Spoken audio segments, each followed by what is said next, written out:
Welcome to Doing More. I'm Erica Cardenas. Today we're here at the Tucson Girls Chorus celebrating National Women's Month. During the month of March, our nation recognizes the contributions women have made in culture, history, and society. During the month of March, our country celebrates National Women's Month, where we get a chance to recognize the contributions made by our amazing women from culture, history, and society.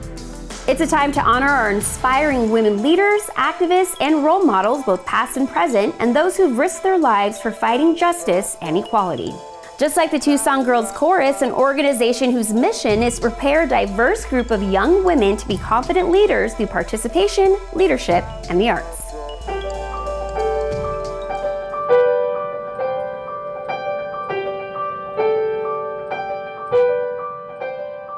The Tucson Girls Chorus was founded in 1985.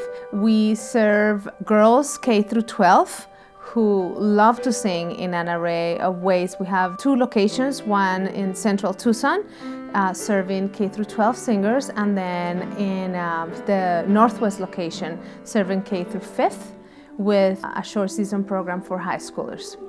So we are partnering with Title I schools, and we bring our staff there and different school districts to make sure that there is access to the program and to break as many barriers as possible for participation. I visit a lot of elementary schools and I teach two of our programs. We believe that every child deserves access to high quality music education, and that's the one way that we live out that part of our mission. Also, all of our staff, we do a lot. All of us do everything, and so I'm the pianist for two of our choirs, and I conduct one of our high school ensembles as well.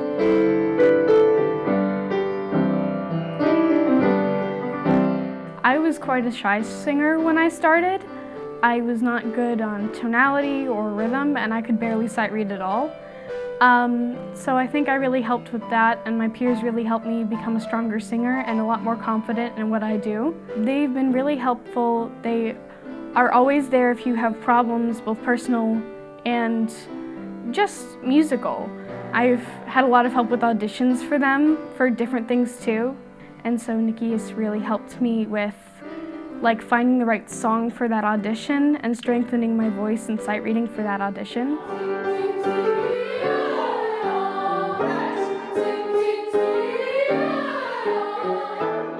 Kindness is just one of the largest things, just in general, but a lot at TGC, because if you're feeling left out, it's very noticeable, but luckily that never really happens here because everyone at TGC is just very opening and just nice to everyone.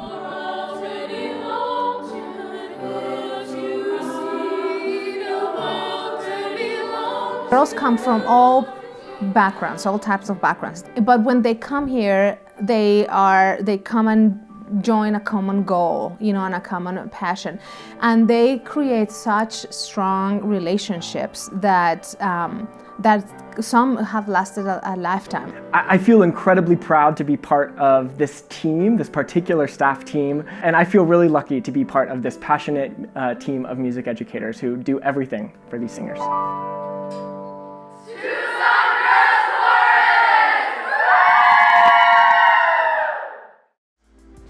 Tucson Girls Chorus provides outstanding choral education that fosters leadership, a sense of belonging, and affirmation that each girl's voice matters. Although TGC cannot be active without the generous financial support of its donors and community.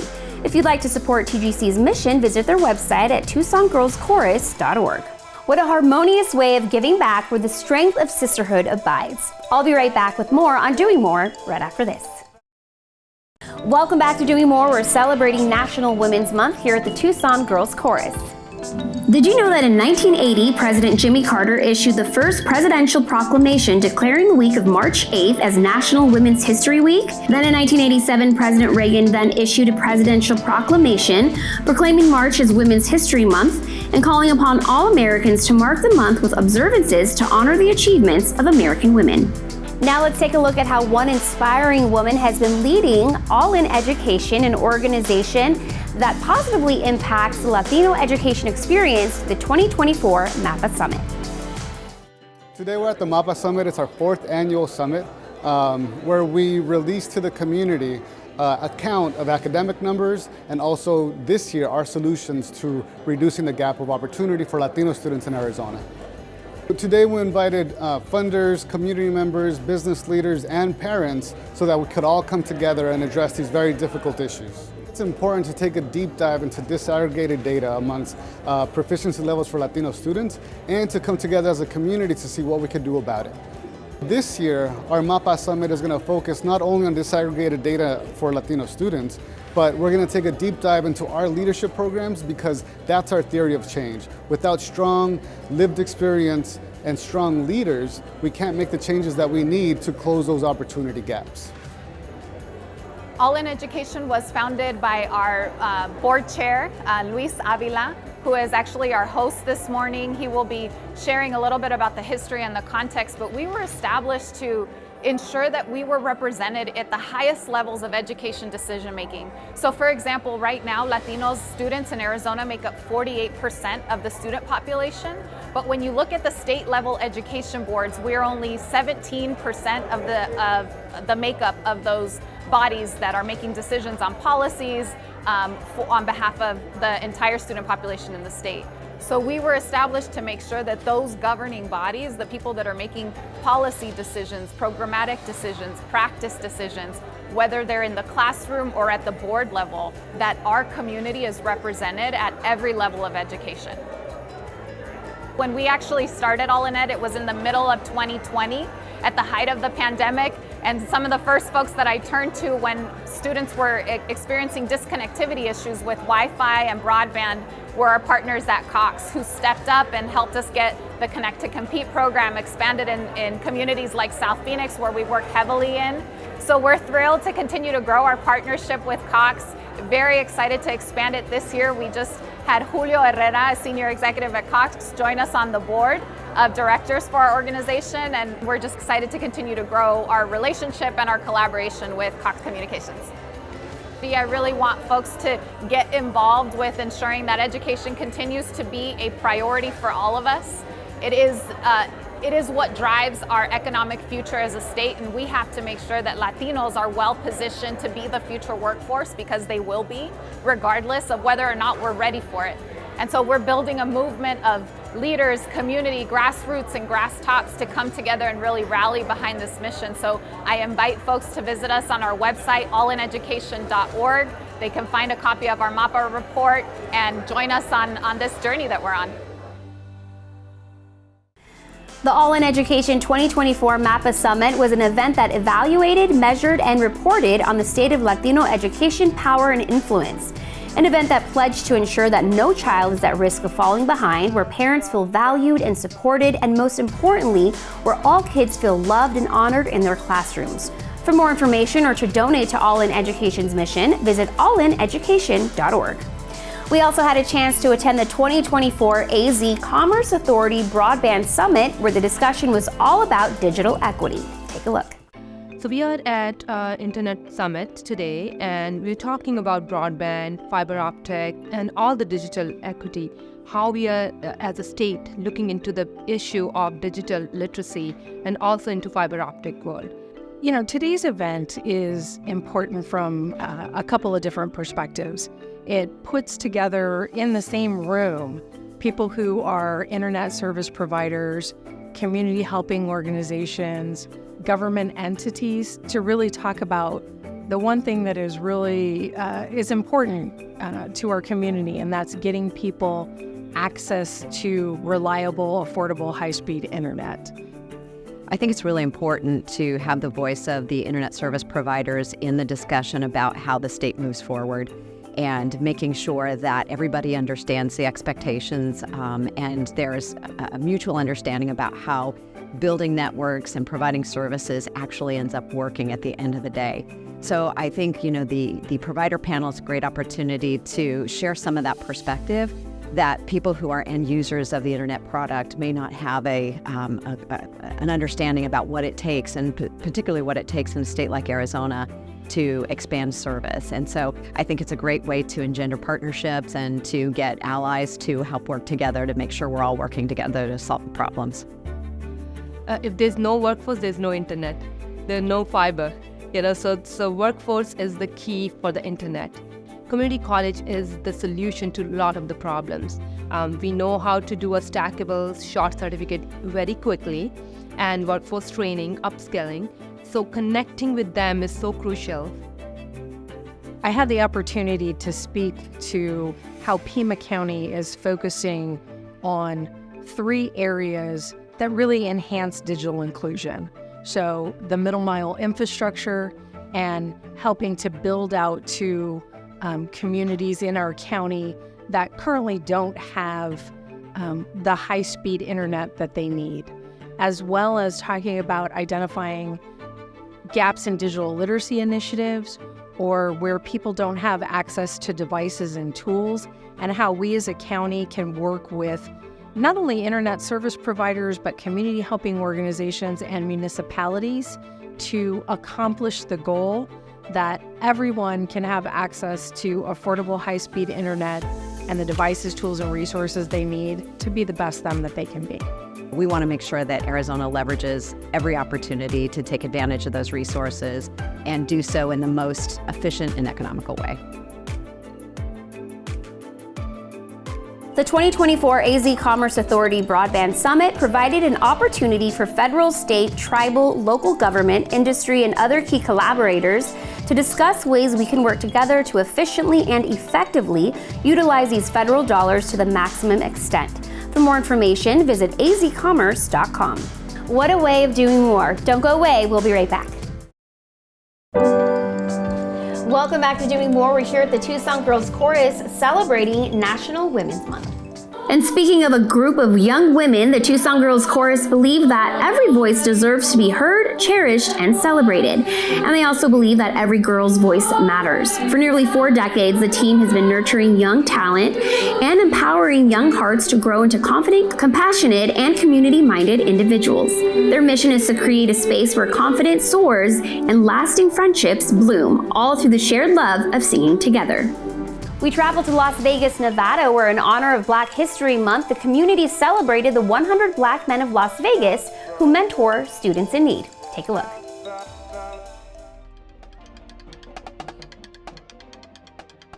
Cox Communications is a company that celebrates inclusion and diversity in our workforce and in our communities. In honor of Black History Month, we're putting the spotlight on the 100 Black men of Las Vegas. They turn heads wherever they go in the community, and that's exactly the point. Gentry Richardson is the current president of the 100 Black Men of Las Vegas.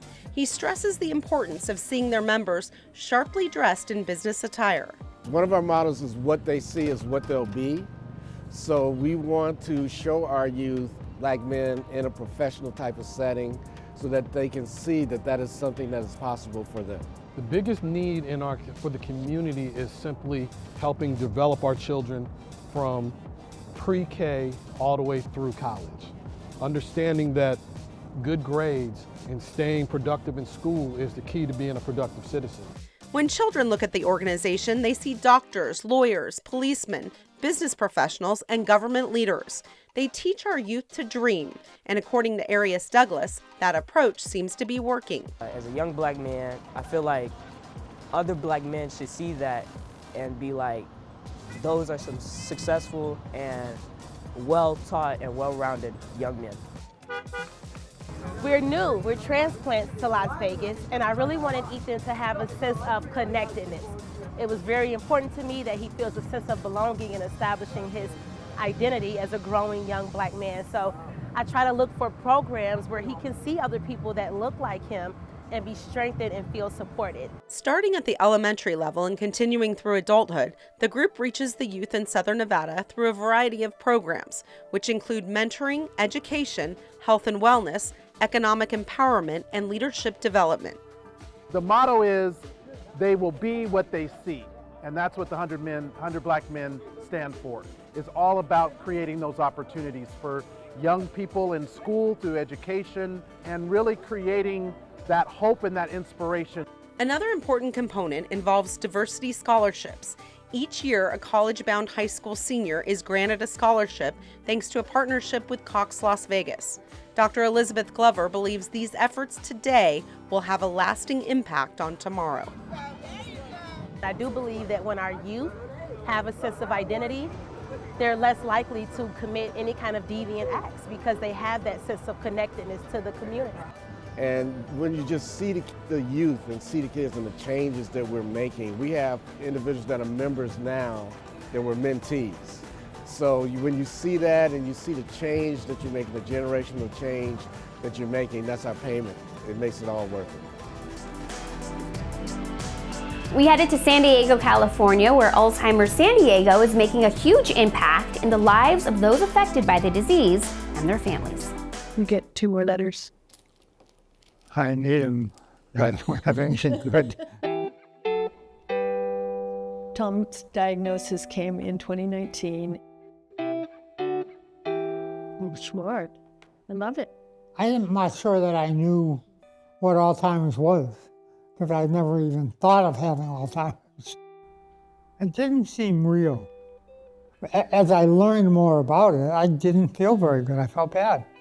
I always thought I was relatively bright, and I probably still am. It just woke us up that we didn't know anything about the care systems around anyone with memory loss. I've never had a great memory, and it's definitely gotten far worse.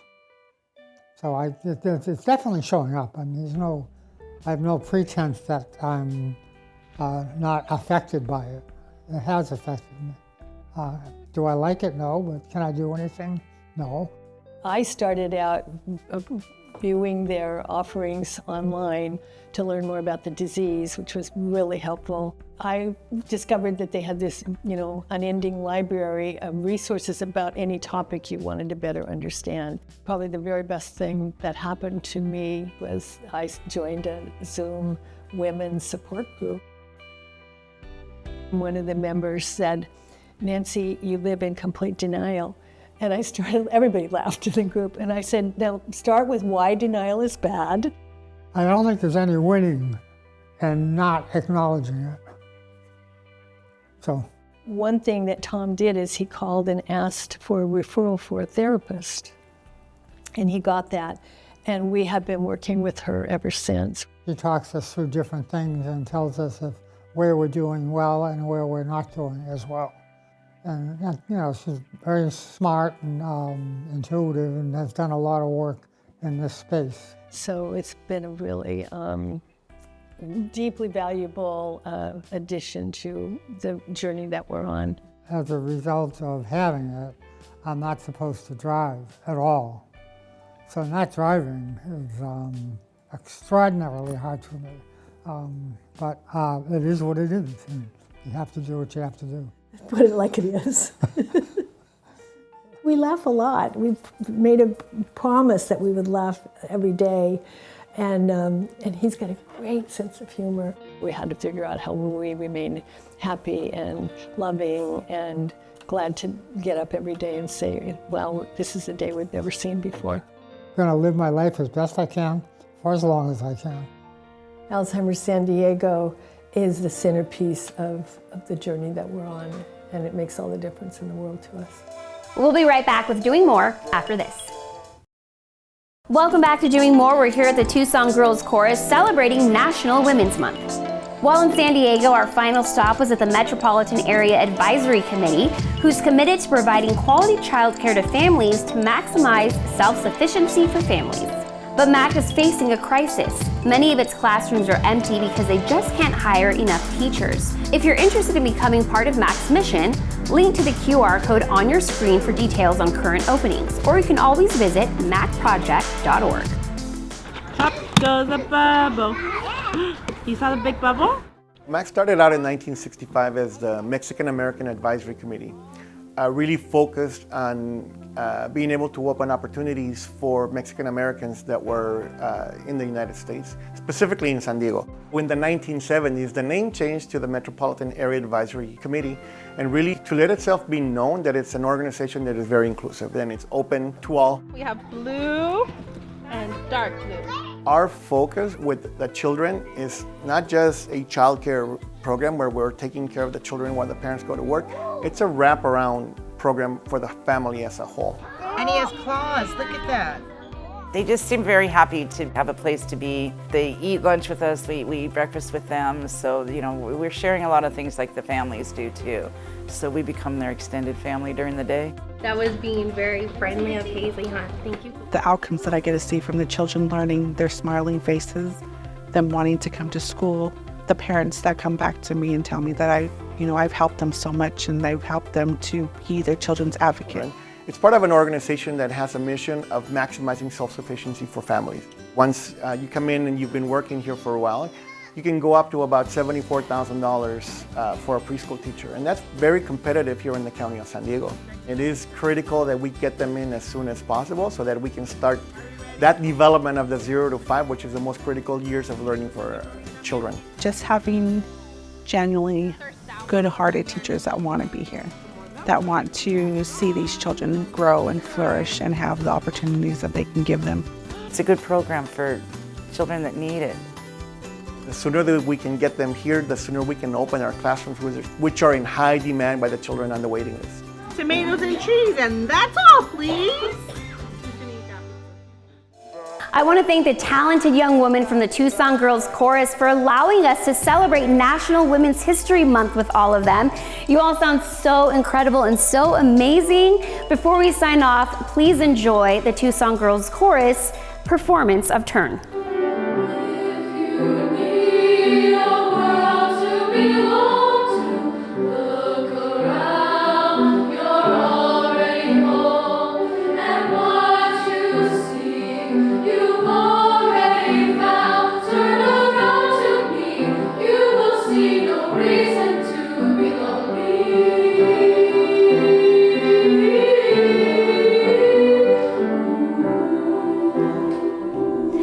And a reminder to all of my beautiful women, you're loved, you're valued, and you are worthy. Happy Women's Month. I'm Erica Cardenas. Thanks so much for joining us, and see you next time.